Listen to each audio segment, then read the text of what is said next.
Throughout my lifetime, there's been a sense that the world is so corrupt that the rapture and end time have to be imminent.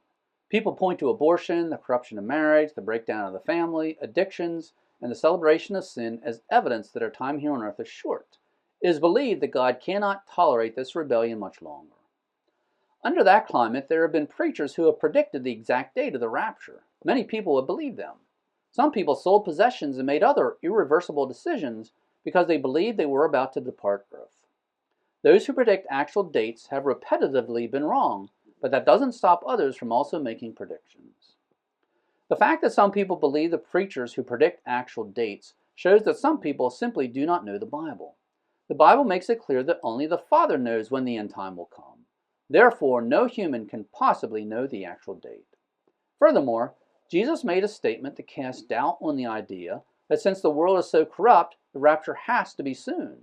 Jesus said the Son of Man will come when you do not think he will. Perhaps the fact that many Christians think the rapture is imminent means it actually is not imminent. When Jesus was sitting on the Mount of Olives, his disciples asked him when the end would come and what signs to look for. The first thing Jesus said was, "See to it that no one deceives you." Then Jesus described things that would happen before the end times during the church age. He mentioned wars, rumors of wars, famines, earthquakes, persecution, hatred, betrayal, false prophets, and lawlessness. He promised that the good news of the kingdom will be proclaimed in the whole world.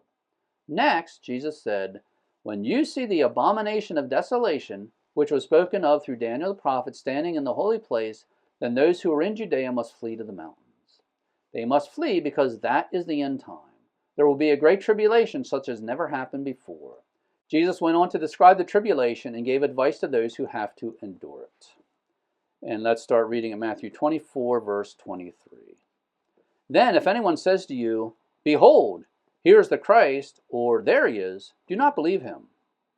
For false Christs and false prophets will arise and will show great signs and wonders, so as to deceive, if possible, even the elect." During the tribulation, there will be false Christs, false prophets, and false signs. Amidst those who have to endure the tribulation, there will be some who are elect. Elect means chosen. Verse 25. "Behold, I have told you in advance. Therefore, if they say to you, 'Behold, he is in the wilderness,' do not go out.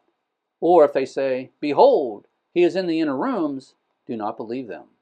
For just as the lightning comes from the east and appears even to the west, so will the coming of the Son of Man be. Wherever the corpse is, there the vultures will gather. But immediately after the tribulation of those days, the sun will be darkened, and the moon will not give its light, and the stars will fall from the sky, and the powers of the heavens will be shaken. And then the sign of the Son of Man will appear in the sky, and then all the tribes of the earth will mourn, and they will see the Son of Man coming on the clouds of the sky with power and great glory." So the Son of Man will appear at the end of the tribulation. Verse 31. "And he will send forth his angels with a great trumpet, and they will gather together his elect from the four winds, from one end of the sky to the other." So the elect will be separated from those who are not elect. In the following verses, Jesus made some statements that apply to everything that falls under the category of the end times. The advice applies to everyone, including you and me. Verse 32. "Now learn the parable from the fig tree. When its branch has already become tender and puts forth its leaves, you know that summer is near. So you too, when you see all these things, recognize that he is near, right at the door." Years ago, I frequently heard people say the blossoming of the fig tree is the establishment of the nation of Israel. Therefore, the founding of modern Israel means the end time is soon. There is no basis for that belief. Jesus used fig trees as an illustration. When we see the fig tree blossom, we know summer is near. Likewise, when people see the events Jesus mentioned in this discourse, then they will know where they are in the progression of the end times. Jesus was not referring to the nation of Israel when he talked about fig trees. Verse 34. "Truly I say to you, this generation will not pass away until all these things take place." The generation that sees the abomination of desolation will not pass away until the things in this passage take place. Verse 35. "Heaven and earth will pass away, but my words will not pass away. But of that day and hour no one knows, not even the angels of heaven, nor the Son, but the Father alone." It is natural for humans to want to know when the rapture, tribulation, and second coming will take place. Part of the motivation for wanting to know is the misery of life on earth. Christians are ready to escape the lies and persecution of the world. Many look at the state of the world and conclude the rapture has to be imminent. There are preachers who have predicted exact dates when the rapture would happen. Jesus made it clear no one knows when the end time will come except the Father. Any preacher or so-called prophet who claims to know when the rapture or end time will happen is a false prophet.